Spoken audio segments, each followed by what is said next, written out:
Let's see this question. The question is directions in the question 2 statements are given as statement 1 and 2. हमें correct choice को identify करना है.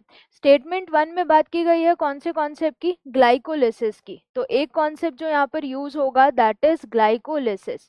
Then statement 2 में बात की गई है आरक्यू यानी रेस्पिरेटरी क्वेश्चन की.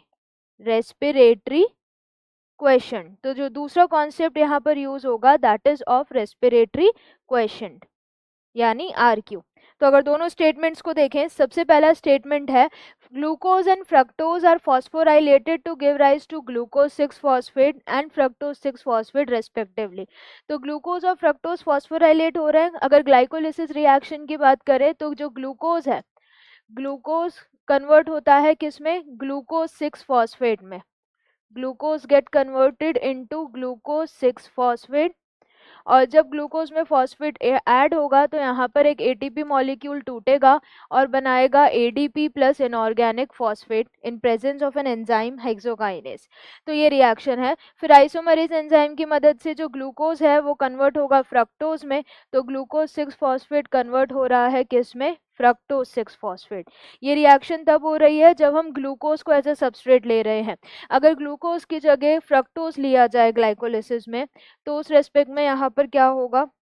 इन प्रेजेंस ऑफ फ्रक्टोज तो डायरेक्ट रिएक्शन हो जाएगी कि जो फ्रक्टोज है वो फ्रक्टोज कन्वर्ट होगा किस में? फ्रक्टोज 6 फॉस्फेट में. Fructose converts into fructose 6 phosphate.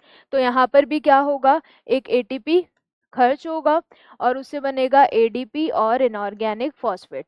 तो चाहे ग्लूकोज हो या फ्रक्टोज हो, दोनों ही फॉस्फोराइलेट होके क्या बना रहे हैं? Fructose 6 phosphate. तो ये बिल्कुल सही है first statement. Then statement 2, ratio of volume of CO2 evolve to volume of O2 consumed is called respiratory question RQ और रेस्पिरेटरी रेशियो. आरक्यू क्या होता है? कितना वॉल्यूम ऑफ CO2 इवॉल्व हो रहा है रेस्पिरेशन में अपॉन में कितना ऑक्सीजन कंज्यूम हो रहा है. और इस रेस्पेक्ट में आरक्यू जो है वो डिपेंड करता है सबस्ट्रेट के ऊपर. अगर आरक्यू में कार्बोहाइड्रेट्स की बात की जाए, if carbohydrates are used as respiratory substrate, तो जितना CO2 इवॉल्व होगा उतना और O2 कंज्यूम होगा. तो आरक्यू की वैल्यू कार्बोहाइड्रेट्स के लिए आती है 1, फैट्स के लिए आती है लेस देन 1 यानी 0.7, प्रोटीन्स के लिए अराउंड 0.9. तो ये बिल्कुल सही है. दोनों स्टेटमेंट्स करेक्ट है. तो करेक्ट आंसर हमारा क्या हो जाएगा यहाँ पर? Option A.